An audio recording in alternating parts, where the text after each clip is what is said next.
Kuleminyaka eyishumi nanhlanu edlule eNingizimu Afrika isalokhu ibhekene nohlelo lokucisha konga ugesi. Nyakenye isimo sibe sibi kakhulu kunakuqala njengoba ugesi ucishwe izinsuku ezevile kwezingamakhulu amabili. Kancane zakhamuzi zakuleli zifudukela kugesi osebenza ngemisebe yelanga pheceleza amasola. Kodwa-ke mbukeli wazi kangakanani wena ngawo. Njengamanje sixhumana nonjiniyela wogesi uWebster Makhubele weMeloba Engeneering Solutions. Sikubingelele sikwamukele indabeni zehora lokuqala emini. Sawubona sisi, lo Webster Makhubele from Meloba Engineering Solutions. Ngiyabonga. Mnumzane Makhubele, kubukeka sengathi inkinga yokucisha konga ugesi ayikazi kuphela kwamanje. Abanye abantu sebethembele kugesi osebenza ngemisebe yelanga okungamasolar panels. Yikuphi ke okumele umbukela kwazi ngaphambi kokuthi athenge isola?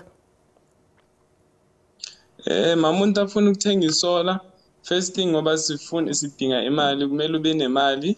And then kumele uphinde uyazi indlu yakho ukuthi iroofe ngani. Mhlawumbe ngathola ukuthi iroofe ngotshani or iroofe ngotile kanye iroofe ngamazenki IBR or maybe just normal roofing. So kumele uyazi ukuthi istructure sendlu yakho sicine kangakanani ukuthi singakhona ukuhandle ipanel eyodwa, because this panel eyodwa iweigh like 32 kgs. Ngama-size wakhona. And then if maybe mhlawumbe uthola ukuthi uhlala kuma-suburbs or kulezi ndlu lezi ne-municipal approval plans, umele uthole i-certificate from u-engineer, a civil engineer, azokhona ukutshela ukuthi indlu yakho ingakhona ukumela ama-solar panel angakanani. Ingabe kunemvume yini kufanele umuntu ayithole kumasipala wendawo futhi ayakhokhelwa yini amasola inyanga nenyanga uma usunayo? Kwamanje imvumo ayikabi khona. So umuntu uyazithengela isola yakhe njengoba afuna nakuthi afford isola enjani.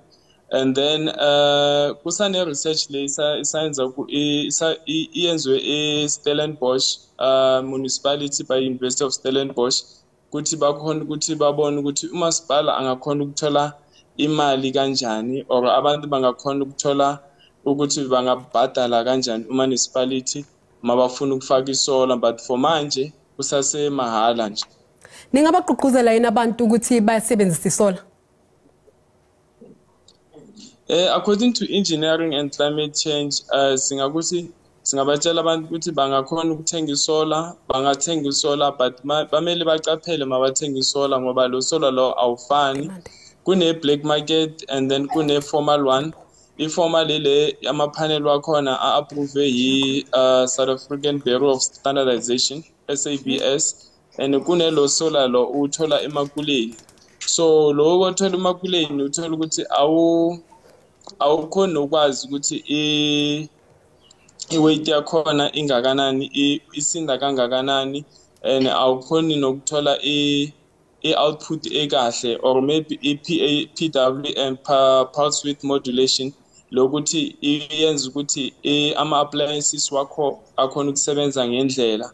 Ngoba sometimes if i-THD, total harmonic distortion, iphezulu kakhulu, iyenza ukuthi ama-appliances wesola lawo akhona ukusha masebenzisa lo gesi lo ongekho clean. Kuke kwaba nezithombe zophahlo olwile enkundleni zokuxhumana, ingabe kuphephe kangakanani ukusebenzisa ugesi wesola futhi lo gesi wanele yini ukuhlangabezana nezidingo zomuzi? Lo sola lo hayi ulula kakhulu, ueasy ukuinstalla, umahala, usebenzisela ilanga. So usebenza usebenza njenge battery motor, like mawudlala music emotweni. So wona if ilanga liba khona, isola ithatha umlilo enough ukuthi uzokhona ukucharge ama-battery. Once ama-battery wakho wagcwele, ama-panel awasathatha